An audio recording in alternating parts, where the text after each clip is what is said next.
Hi everyone, Spider-Man 1991 here, where today I'm doing my weekly comic review for comics that came out August 21st, 2013. Let's get started with Marvel. First off, Daredevil, number 30. Pretty much, this is the team-up issue with the Silver Surfer. An alien appears in Matt Murdock's office claiming he wants to warn the people of Earth, but then the Silver Surfer shows up and he says that this alien is actually a species of liars. They have no souls, and because of that, the Silver Surfer is blind to them, because apparently the way the Silver Surfer sees is that he sees like the life essence of someone's soul, and because these creatures have no souls, they're just basically blind. The Surfer is basically blind, so Daredevil offers to help him out, and there is a part of the in this issue where Daredevil gets to actually fly the Silver Surfer surfboard. That was probably my favorite part of the issue. And basically they're able to track down the alien and stop him and basically arrest him. And meanwhile, in the professional life of Matt Murdock, because Foggy has cancer and Matt's firm is like really overwhelmed with cases and stuff, Kristen McDuffie, who's made frequent appearance, who's pretty much a new frequent character in Daredevil, has offered to help out at the office of Nelson and Murdock. So we're definitely going to be seeing. So she's once again a lot more involved in Matt's life. Yeah, Daredevil number 30. Gotta say, if this did feel like a little bit of a Daredevil Marvel team up type of story. But nevertheless, I think it's very fun. I did like how Daredevil did get to fly. How we have the Silver Surfer, who's pretty much one of the most powerful beings in the Marvel Universe, unable to locate this character, so he has to get help from Daredevil, who's really more of a street level hero. So with that help, they're able to save the day by working together. And again, Daredevil riding the surfboard, that was awesome.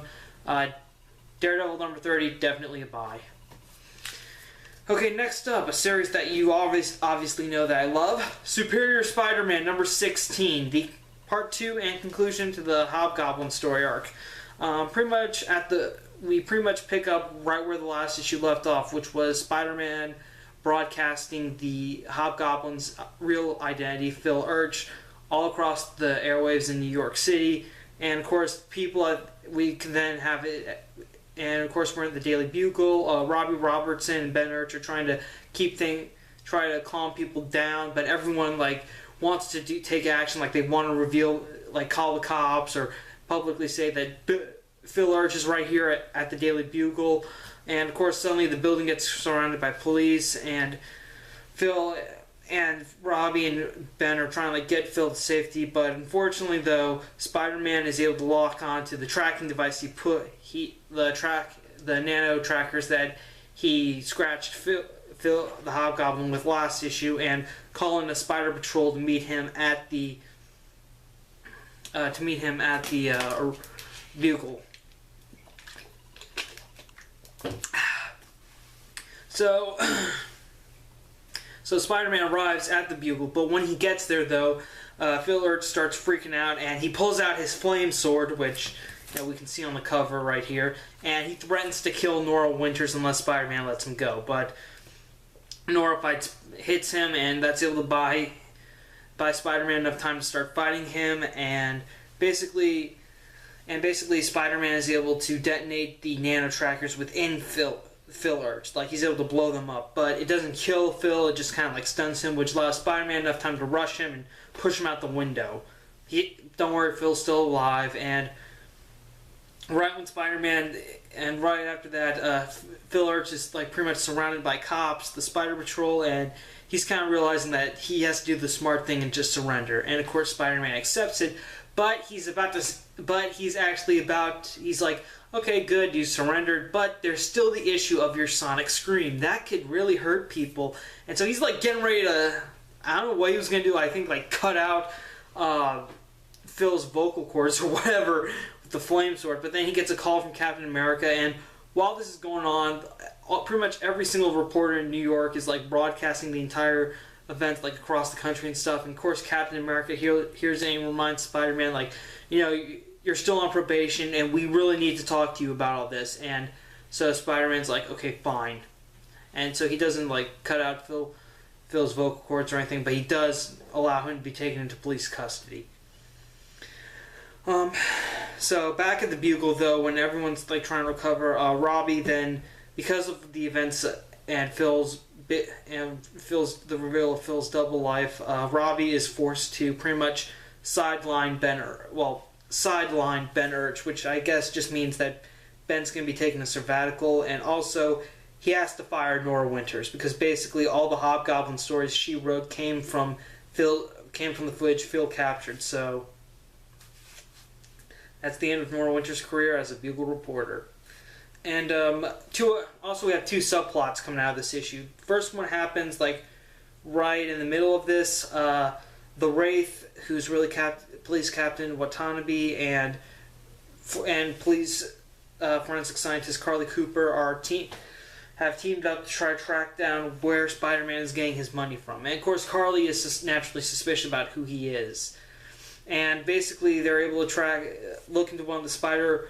They capture one. They interrogate one of the Wraith is pretty much able to interrogate one of the Spider Patrol officers, and they're able to get some information from him and track to an offshore's account. But also, the real subplot is at the end of the issue, which is basically, if you remember the Goblin criminal Menace, she returns in this under command of the Green Goblin, who's now going by the alias the Goblin King. And basically, she breaks Phil Urch out of police custody, then takes him into the underground and to see the Goblin King. And again, we have no idea if this is Norman Osborn or not. Hell, Phil even asks that, so wait, you're taking me to see Norman Osborn? She says, wait, is that yes or no? And so we don't know. So we still have no confirmation about who it is. But basically, the Goblin King gives Phil new armor and a new identity. He's no longer the Hobgoblin. He's now known as the Goblin Knight. Okay, Superior Spider-Man number 16. Pretty much this issue, the last one and the one before, 14, 15, and 16, are all pretty much seeds being planted by Dan Slott for this, I guess, huge Goblin story arc that we're going to have soon, I hope. Because so far we're getting teased about what the Goblin's going to be doing, and it looks good. I cannot wait to see this, alright? On its own, I would say the story arc in 15, the 2-issue arc in 15 and 16 is pretty awesome, but big picture wise, it's amazing. Dan Slott is teasing us with the return of the Green Goblin. What's he gonna do? What's gonna happen? I have no idea. I cannot wait to see. I'm really excited for that. I really hope we get to see the Green Goblin come back soon, not just in a background subplot, but just a full-fledged Goblin story arc. That would be amazing. I would love that. Please make this happen. Okay, next up, time for DC Comics with Animal Man number 23. Basically, Maxine, Socks, and Shepard are able to travel into the rib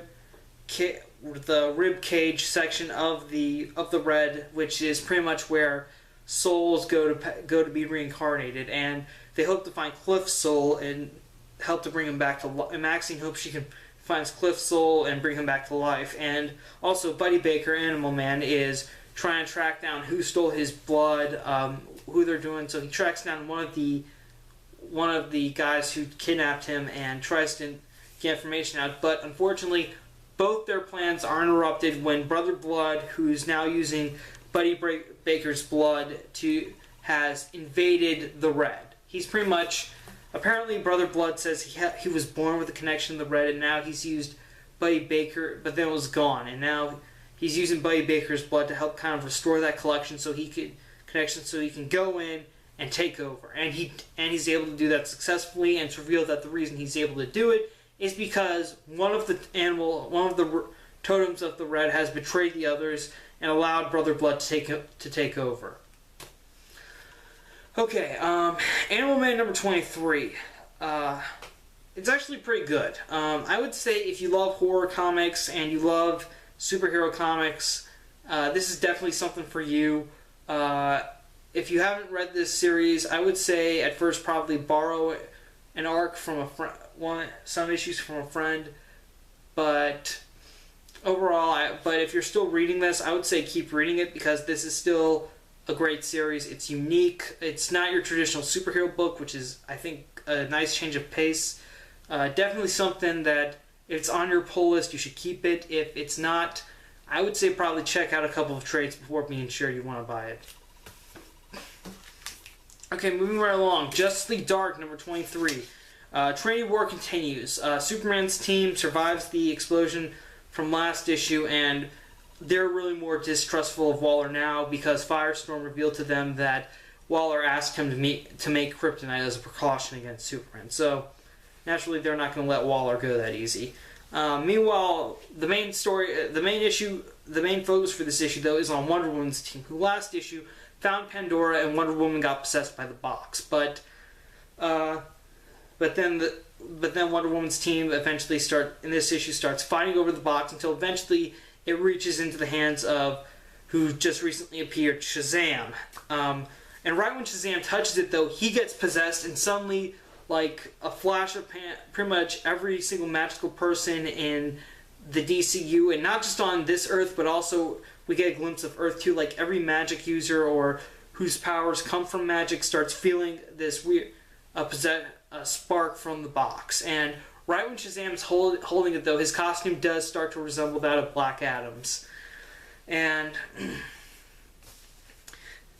pretty much though, eventually all the heroes in Wonder Woman's in Wonder Woman's team just start fighting each other over for control of the box until suddenly John Constantine appears and he's able to touch the box without any side effects because Pandora's box apparently corrupts people, and John Constantine, he's already corrupted, and he asks Zatanna to get them both out of there, which she's able to do. She teleports them to Greek ruins known as the Temple of, I hope I'm saying this right, Hephaestus, and apparently the box guided them to be teleported there, and apparently it's starting to lead them to the ground, to a place underneath it. So Zatanna breaks open the ground, and they're able to find Madame Xanadu.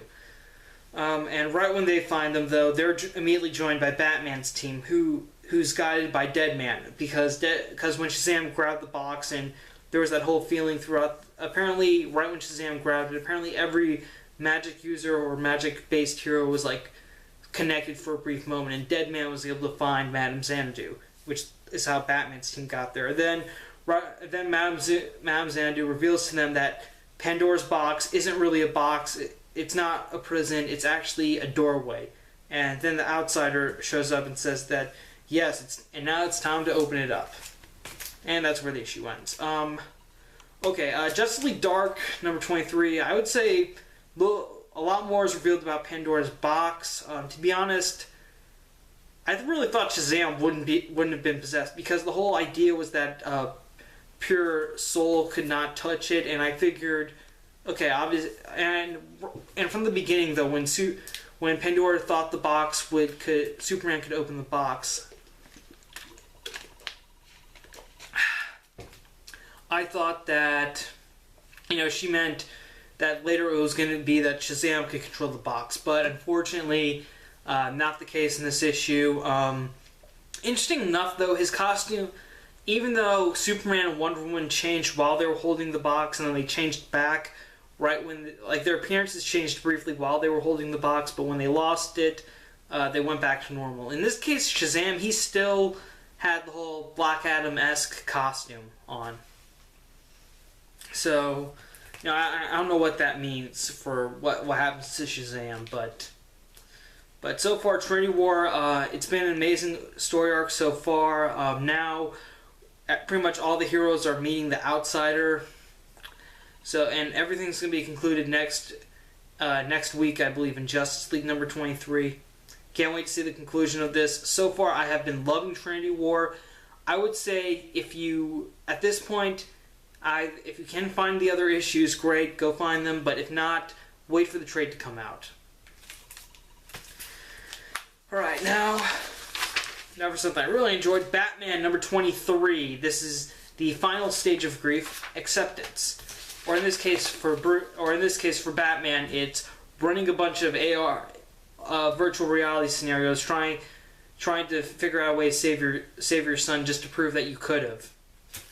So pretty much, yeah, that's how it opens up.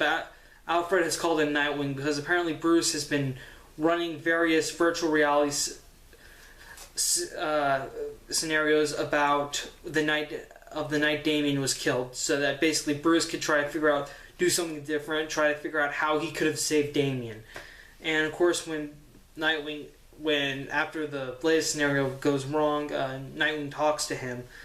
He says, "Can you hook this up for 2 people?" And so Nightwing goes into the virtual reality with Batman, and so they go in and basically what happens is they're both able to fight back, and Dick is able to stab the heretic, who is the Damien, this guy right here on the cover. Dick's able to stab him in the chest, and basically they're able to save Damien and the day as well. But after the virtual reality ends, and they take off the AR helmets, Dick reminds Bruce that pretty much that, if Bruce had not, Bruce is kind of like saying that, if he was never Batman, Damien wouldn't have been killed, and Dick reminds him that, if you were never Batman, Damien wouldn't even exist. So, and you shouldn't be focusing this as a bad thing. You should use this and pretty much Dick reminds him that he should try to turn Damien's death into something positive. Use this as a reminder why he needs to be Batman, why he needs to go out there every night in the Batsuit and do good. And that kind of sets Batman right. And Batman does say to Dick that he'll never accept Damien's death. And of course, Dick says, "Hey, that's okay. You're a father who had to bury his son." Then later that night, apparently Alfred goes down and he goes through the virtual reality program. Except this, and like Bruce, it's the night where Damien died. And basically what's different for Alfred is that he's able to knock out Damien with a sedative, and that puts him to sleep for about 10 hours, just so that Damien never left the cave. And of course, Bruce finds Alfred with the virtual reality glasses on, and Bruce apologizes to Alfred. He says that he's sorry that because of his own grief, he didn't even notice how much Alfred missed Damien as well. And they share a moment as well, and Alfred then asks Bruce if he could shut the machine down, and Bruce agrees. I have to say, this was a wonderful issue right here. I like the conversation between Dick Grayson and Bruce right when after they did the virtual reality scenario. Also, the ending with Alfred and Bruce, that was wonderful. It shows the strong bond Bruce has with both Dick Grayson and Alfred in this issue. This was just almost as well as what was it? Batman number 18, Batman Robin number 18, which took immediately after Damien's death. This one was almost just as good as that issue. I would say this was definitely a very well-written conclusion to the whole 5 stages of grief story arc. Overall, I enjoyed the whole 5 stages of grief Batman went through because of Damien's death. I would say if you can, get this story arc in trade when it comes out in the trade forum. Also, I can't believe how much I missed out of Batman and Robin. This arc alone pretty much has convinced me now to go back and read Peter Tomasi's story, everything since he relaunched the series. Seriously, if all of that was just as good as what we have here, I want to go back and read the rest of it. Man, this guy really knows how to write Batman's relationship with other heroes.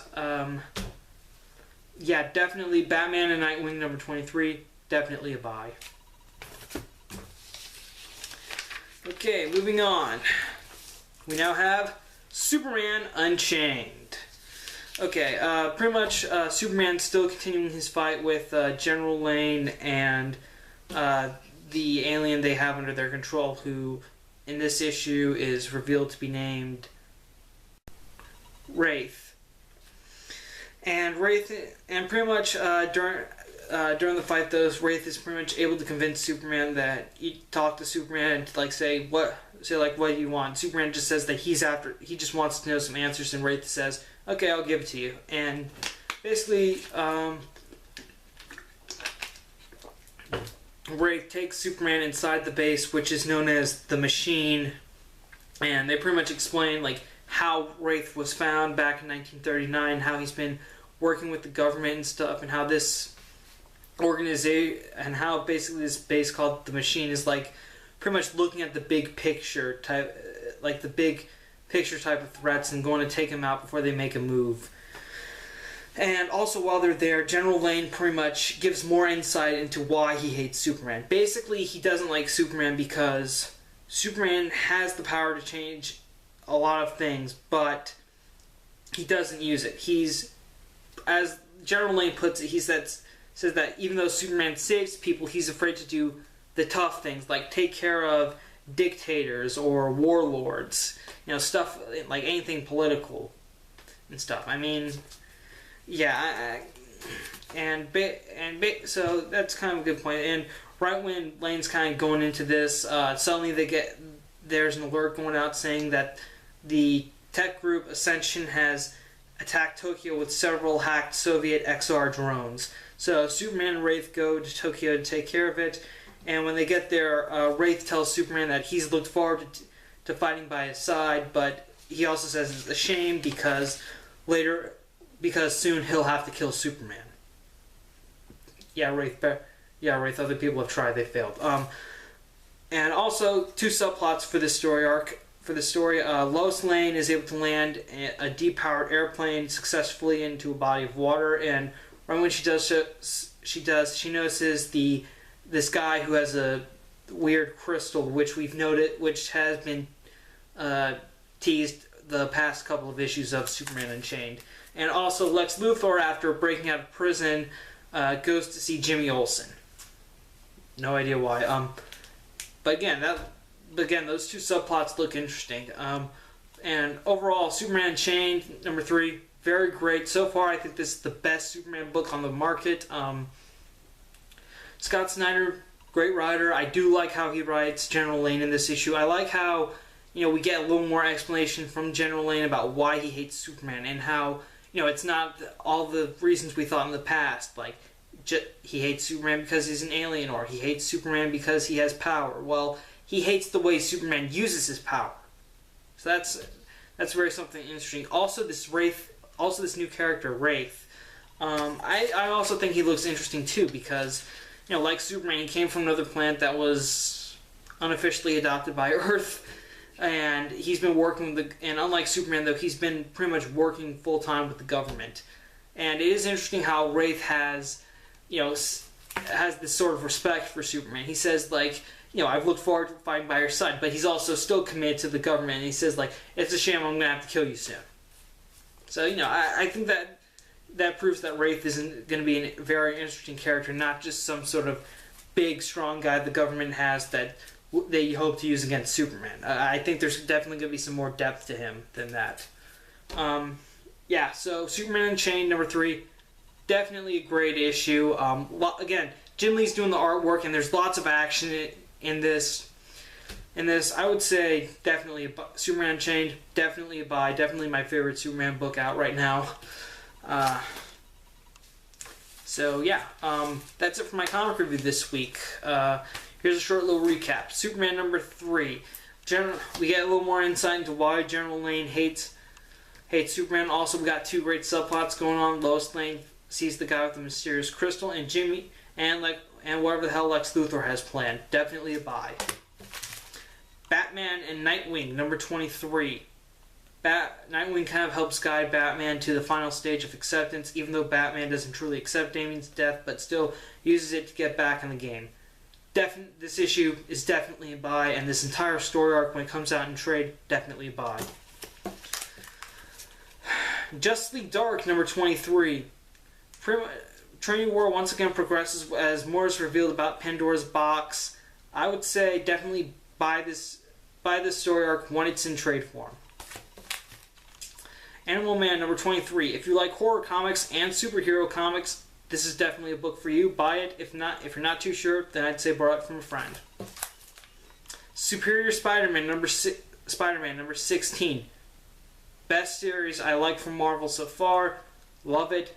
This is definitely a buy. We're getting teased about the Goblin King. I can't wait for that story. Can't wait for that story arc to come into fruition. And finally, Daredevil number 30. Daredevil teams up with the Silver Surfer and gets to take a spin on the Silver Surfboard. Nice written issue by Mark Waid. Definitely a buy. Okay, that's it for me. Thank you for watching my comic reviews. Thank you for subscribing to my channel. Spider-Man 1991 saying see you later.